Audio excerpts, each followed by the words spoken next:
Ayan, bumawas lang tayo dyan ng 1/3 cup. Dalawang 1/3 cup, tapos 1/3 cup na extra virgin coconut oil. Ah? Coconut oil ba yun? Teka, tinak nga kung ano yun. Extra virgin olive oil pala. Ayan. Yun yung nilagay ko dyan. 1/3 cup.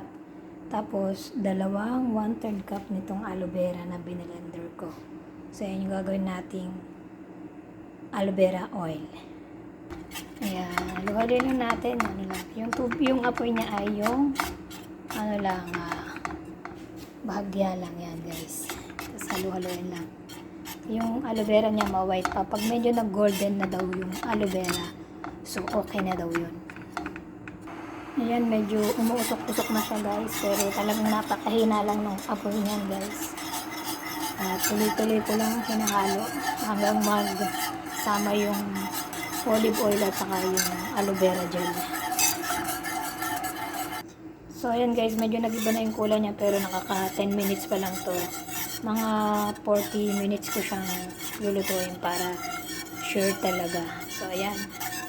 Antayin ko lang 40 minutes para sure na luto yung ating aloe vera.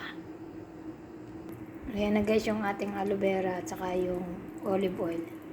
Ito yung pure na aloe vera. Ayan, dyan ko siya nilagay. Ayan yung may olive oil. 10 minutes na lang guys. Okay na yan. After 10 minutes. Ayan na guys, nag-iba na yung texture niya. Ganyan siya.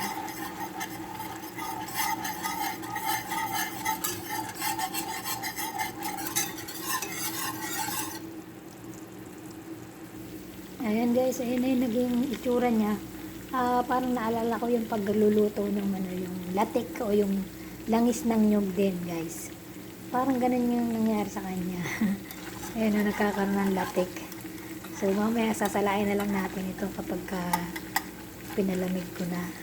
Ganyan pala ang nangyayari yan. Kasi almost ko na to 45 minutes ko na siyang nakasalang sa mahinang apoy. Tapos hinahalo-halo ko. So, ayan yung nangyari. So, para siyang yung langis ng nyog. Nagkakaroon pala siya ng parang latik. Siguro pag nag-brown na to, siguro itong golden brown, itong aloe vera, siguro yan na yun. Okay na yun. Tapos sasalain na lang. O, diba? Ganyan pala.